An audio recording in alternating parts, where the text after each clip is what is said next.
Hi, I'm Ryan Thomson. I'm the author of the world's first book on playing violin left-handed and about people who play the violin left-handed. It's called Playing the Violin and Fiddle Left-Handed, and it's a book about over 100 people who play left-handed on the violin, including symphony violinists, chamber musicians, classical musicians, and folk fiddlers. And I'm going to talk a little bit about what a left-handed violin is exactly. First of all, I'm going to show you a right-handed violin. So here's your standard right-handed violin, and you've seen these before. Now you might wonder, what's the difference between a right-handed violin and a left-handed violin? Well, here's a left-handed violin. This is a violin. If you look at the pegs, those are the tuning pegs up at the top, you'll notice that the left-handed violin is a mirror image of the right-handed violin. The pegs are different. So there you go. Here's the right-handed violin, here's the left. Now everything else looks pretty much the same, except that down inside of the violin they're made differently. There are pieces down inside, there's a bass bar and there's a sound post, and those are on opposite sides on the left-handed violin from the right-handed violin. The fingerboard is tilted slightly different on a left-handed violin than a right-handed violin. And there are several other different structural changes. The bridge, which is the piece of wood that holds up the strings, those are a mirror image. So there you have that. Now, just to confuse things a little bit, there are some other variations of left and right-handed violins. For example, this violin here is a right-handed violin that's been converted to left-handed violin. So everything has been converted on the violin except for the tuning pegs. If you'll notice that the tuning pegs are still a mirror image of the tuning pegs on the left-handed violin. And they still remain in the same configuration as this other right-handed violin that I'm holding right here. Now, the reason that we say someone is playing a violin left-handed, that means that they hold the bow in their left hand and they bow the violin by drawing the bow with their left hand, and the violin is held over here on the right side.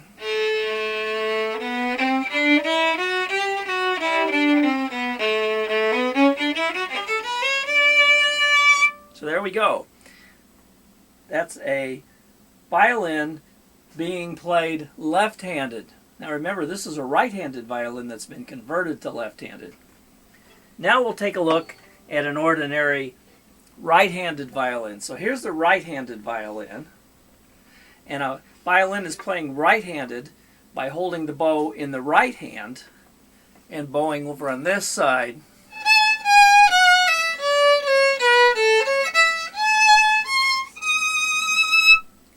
And so that's playing right-handed, holding the bow in your right hand.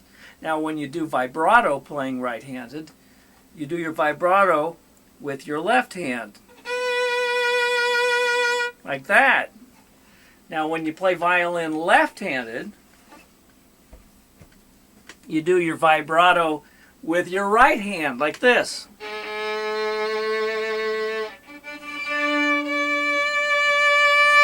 Like that. So when you look at all the different combinations, it can get a little bit confusing. So let's confuse things even a little bit further. It's possible, for example, to play a right-handed violin right-handed, which is how most people play the violin. They hold the bow in the right hand and they play the violin with their right hand. Like that. But you could, for example, play a right-handed violin left-handed. And there are plenty of folk fiddlers that do that. Scottish fiddlers and country fiddlers.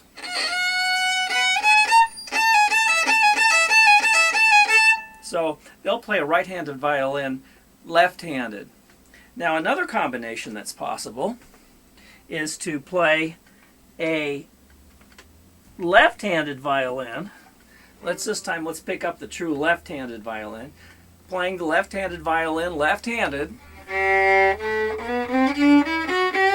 or you could play a left-handed violin right-handed.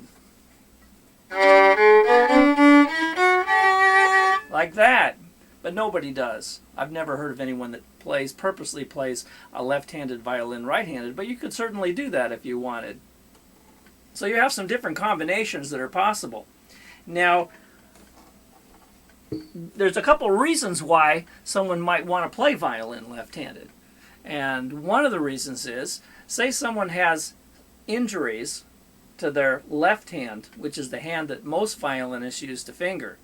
Suppose, for example, they had a couple fingers that didn't work, or maybe someone was born with only a thumb and one finger. Well, you could use that hand to hold the bow, because you don't need it to finger. And that way, you could be playing left-handed because you still have your fingers on your right hand. So that's one reason. Another reason to play left-handed might be because if your left hand is your dominant hand, and that's the hand that you usually use to write your name with a pencil and to hold a fork when you're eating, and maybe you do a number of things that require skill and coordination, and you purposely choose to use your left hand because it works better to do things like that, the odds are pretty good that you're going to be able to play violin better if you also use that same hand to manipulate the bow.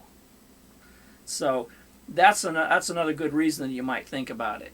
So I think that's enough for this first little series on left-handed violins. And I want to remind you that if you'd like to find out more about left-handed violin playing and what it entails and what the differences are between a left-handed violin and a right-handed violin, and information about how to have a violin converted from right-handed to left-handed and vice versa, and more facts about people who actually play left-handed and why they do, and people that have tried playing right-handed and have had problems playing right-handed, and they've switched to left-handed because they found that playing left-handed was easier, particularly if they were born a left-handed person, then you might want to find out more about that. Now, there certainly are a number of people that play right-handed who were born left-handed, and they seem to be perfectly fine playing that way. But I found with a lot of my own students that when given a choice, they often prefer to bow a violin with their dominant hand. And I'd say just about every right-handed student that I've ever had always prefers to hold the bow in the right hand. But I've had a number of left-handed students, when offered a choice, when given an opportunity to play both a left-handed violin and a right-handed violin, have chosen to hold the bow in their left hand. So that's the end of number one. That's a little series that I'm going to be putting up here so that you can learn more about left-handed violin playing. So thank you very much for stopping in.